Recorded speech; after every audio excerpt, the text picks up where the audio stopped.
The deadline for the bids is now 9 p.m. tomorrow, 9 p.m. Friday, and Qatar and Jim Ratcliffe are preparing those bids, and reportedly Qatar's bid is ready. Paul Mitchell could be part of a new Manchester United ownership plan with Jim Ratcliffe, and Paul Mitchell could likely be going to United. Even Fabrizio Romano said a couple of months ago, if Manchester United get new owners, that could be the end of Arnold and Murta. But also news on Victor Osimhen to Manchester United. We've heard a lot about Victor Osimhen to United. We know it will be a big price tag, but reportedly United are the favourites. United are winning the race. He wants to come to the Premier League, and United are in the best position to sign him, and that United are desperate to get the star. So we're going to dive into the takeover news, the Qatar news, the Paul Mitchell news, and the Victor Osimhen news in today's video. So make sure you smash that like button. Of course, subscribe down below if you're new, and share the video.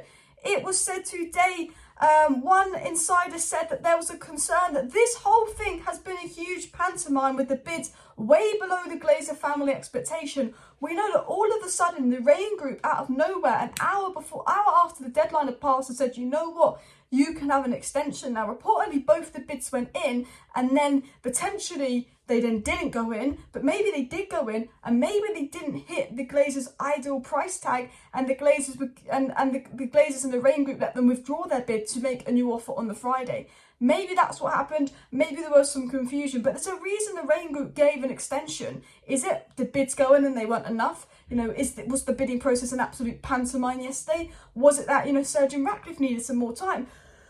Or Qatar needed some more time? I think the fact that their time was extended for those bids and they moved the deadline further down the line says to me they're letting the full takeover bids have an extra 2 days, says to me that they are thinking about the full sale, and that is a serious contention if they're being flexible with it, because it's, very unlike the Glazers to grant the Rain Group permission to change the deadline that was very much set. So, there's always questions around, were these bids less than what the Glazers wanted? Why was the deadline changed? But the deadline has been changed to Friday, and it was said by Sky that Qatari's bid is ready to go, and it was said by Mike Keegan that offers that were not submitted yesterday are expected to be submitted within the next 24 hours. So Mike Keegan's even suggesting that now it's Thursday, tomorrow Friday, those offers are meant to be submitted. Apparently Qatar's offer is ready. Jim Ratcliffe's still preparing his, but Qatar's is ready, and I think they're waiting till just before the deadline to submit theirs, so Jim Ratcliffe doesn't get an advantage over them. But Jim Ratcliffe has been working on some things, and the feeling is that Jim Ratcliffe himself and INNEOS themselves can't go head to head financially with Qatar, that Jim Ratcliffe is trying to pull some strings together with some other investors and some other people in to try and beat Qatar to United, because Jim Ratcliffe knows he won't beat Qatar, but if Jim Ratcliffe gets some important people involved, then he can beat Qatar. It was also said those familiar with Sheikh Jassim's bid for Manchester United say they're waiting to hear when their new offer needs to be submitted. Sources say they were happy to use the extra time to fine-tune rather than risk submitting only to find a rival group that's taken advantage. So it seems that basically the extension was probably given because Sir Jim Ratcliffe's bid wasn't ready in time. From what I'm hearing, I think Qatar's bid and offer was ready to go, but they don't want to put their offer in 2 days before Jim Ratcliffe, because Jim Ratcliffe might have an opportunity to see what their offer is and one-up him. Qatar want to make sure that their offer is better than Jim's, so they're actually going, you know what, we're going to we know our offer is ready to go when the Glazers want it, but let's just keep these next 2 days to fine-tune it, keep an eye on what competitors are doing, just to make sure we don't lose. And I say this now, Sir Jim could be getting something together so he could potentially outbid Qatar, and Sir Jim could have this plan and this plan and this plan. But I do think the fact that Qatar have gone out of their way to make this brand new 9-2 foundation and actually employed people that they want to be here for the long term says to me that Qatar are pretty determined to get United. The fact that the people they've employed aren't just for helping them with the takeover, but to be involved in the 9-2 foundation after the takeover says to me that Qatar are taking this very seriously. They want to get United, they're determined to get United, and they are planning with a long-term plan to be the next owners of Manchester United. It was confirmed by Simon Stone that the deadline for the bids is 9 p.m. tomorrow, so 9 p.m. on Friday. So this time tomorrow, guys, I will be doing a live stream as the final bids go in, and hopefully there we'll get an estimated price. Roughly, they were leaked at around 5 billion, both being world records, but the Glazers are greedy. They probably want 6 billion, and maybe the bids were put in, and maybe the Rain Group said bid again on Friday and make it higher. I don't really know what happened. My prediction is Qatar's bid had gone in, because everyone was saying Qatar's bid had gone in. So many reliable sources, and maybe Sir Jim's hadn't. So the Rain Group gave an extension because the Glazers will want Sir Jim to bid as well, because if they have someone to rival Qatar, they can get more money out of Qatar. And maybe there was an extension, and Qatar are like, well, if there's an extension, we don't want to give them an advantage, so let's use the extension to fine-tune the bid. We're still not sure what happened with the bids under. Was Sir Jim Ratcliffe not ready? What happened for that extension to be? But that is 9 p.m. Friday, and I think there won't be another extension on top of the extension. I think that's very unlikely. I think this time tomorrow we'll be getting indication on the bids coming in. It was also said on this new Qatari banker Sheikh Yassin bin Hamad Al-Thani initially made an improved world record offer to buy Manchester United. He withdrew that after the Rain Group later extended the deadline by 48 hours and is now planning a revised offer. So A, it is what I believe, that Sir Jim Ratcliffe wasn't ready, so he was offered more time and his bid actually gone in on time and ready. Or B, maybe it wasn't enough for the Glazers. Maybe it wasn't 6 billion. Maybe the Glazers wanted more, but it was a world record bid. He did put in a bid. So all the sources that came out yesterday saying Qatar put an offer in, saying Qatar made the bid, were actually correct.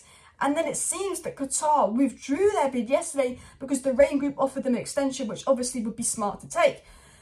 However, it was said by The Guardian, and this is something, I want to talk about. Although Qatar and Sir Jim Ratcliffe's bids will be going in tomorrow, and I do believe the full sale will happen, I think the fact that they've granted an extension is because they are focusing on the full sale, when reportedly 5, I reckon about 2, but they said 5 to probably put the process of bidding up. Minority stake offers have gone in. Why would they be extending the full sale offers? I do think that the full sale will happen. I think the Glazers would be silly to turn down 5 billion, but it is good to note and good to take into account that it was said by The Guardian just in, concerns are growing among some parties involved in the Manchester United sale that the Glazers could be trying to play them, and that instead of selling, they are trying to push up the price to create a leverage for a loan. So it was also said, potentially, could they actually be using this full sale process and the money involved in the full sale to get a better deal for a minority offer? I think that can be seen in either way. Could they be using the fact that they are putting out stuff that they want to stay in these minority offers to put up the price for the full sale? I think at the end of the day, I think all the Glazers care about is money. I think with Ten Hag doing well, there is potential for them to be like, let's stay if they get a good offer, if they get a good minority investment. But I think if Qatar or Sir Jim Ratcliffe offer Qatar a huge price, offer them the money they want, I don't see the Glazers turning that down. They love money. I don't see them turning down 6 billion. They would be ridiculous to, especially in the financial uncertainty. 6 billion profit. They're greedy. I think they're playing games with the media. They're leaking stuff to the media. They're using the media to clickbait us and put out stories so they can use it as a negotiation tactic to make sure they get as much money as they want. Now, we've heard a lot about Qatar's plan to clear the debt, do this and this and this with Old Trafford, improve the facilities, invest in the women's team, the youth team, back Ten Hag, etc. But Sir Jim Ratcliffe is actually, and INNEOS, if they are successful, actually put out a story, well, obviously the media's put out a story, that they would plan to get in someone like Paul Mitchell, which would be a very smart move by Sir Jim. I do think if we get Qatar, and there was rumours that we get Van der Sar or Paul Mitchell, and I do think someone new will come in if we get new owners. But it was said as well, INNEOS already have an idea of what their plan would look like should they beat out fellow bidders. Mitchell could fulfil one of the roles. It is not clear in exactly what captaincy he would move to Old Trafford, though. So, we've been linked with Paul Mitchell a lot. I do think if we get new owners, and Romano did say this, that would be the end of Arnold and Murta. I do think people like Paul Mitchell, Van der Sar, Michael Edwards will be looked at. I think United really do need someone in that role to just improve our scouting network. Ten Hag was so successful at Ajax because the people around him at Ajax worked so well with him, that I do think if United could rebuild that Ajax structure, that would be brilliant. Because some people will say, Murta and Arnold haven't had a chance, they've barely been here.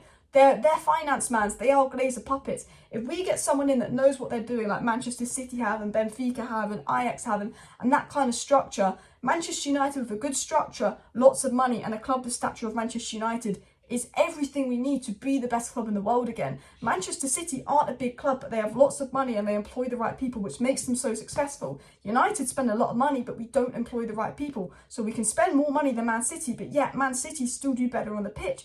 But imagine a club like Manchester United with oil money. We saw what City and PSG were like before oil money, nothing clubs. United isn't a nothing club, it's a massive club. Imagine us with oil money, and then the oil money is spent on employing the right people to spend that money efficiently. It would be unstoppable. And talking about spending that money, Victor Osimhen, Dimarzio, who is a top tier source, tier 1 Italian source, said Manchester United's main target is definitely Victor Osimhen, and he has been that for at least 2 seasons. United are probably the favourites to get him. We've got tier 1 Italian sources saying United actually are probably the favourites to sign Victor Osimhen. There's PSG, there's Chelsea, there's Man United. They're the 3 teams linked with him, but he wants the Premier League. United like to get top 4, Chelsea won't. However, Todd Boehly will spend money. The Glazers won't spend that kind of money on Osimhen. So I do think if we get Qatar as our next owners, who we know have a lot of money, we will likely maybe get Osimhen. We are probably the favourites if we get Qatar. But I still believe, although United are the favourites, although United obviously want this player, we know he's going to be over 100 million. And I don't believe we will sign him unless we get new owners or unless we get top four and make at least a lot of money through sales. Potentially that could happen under the Glazers. But it was said that United like this player. Man United was seriously in for this player by a tier 1 Italian source. And reportedly we are the favourites to get him, leading the race in that sense. We'll have to wait and see what happens. I hope that cleared up all the news that's come out today, because it is a little bit confusing. I think the news is constantly contradicting itself. 1 minute we get this story, another minute we get that story. I've powered through this, so I'm sorry if I spoke fast. But that is the news today. Smash a like, smash a subscribe. See you next time. Bye.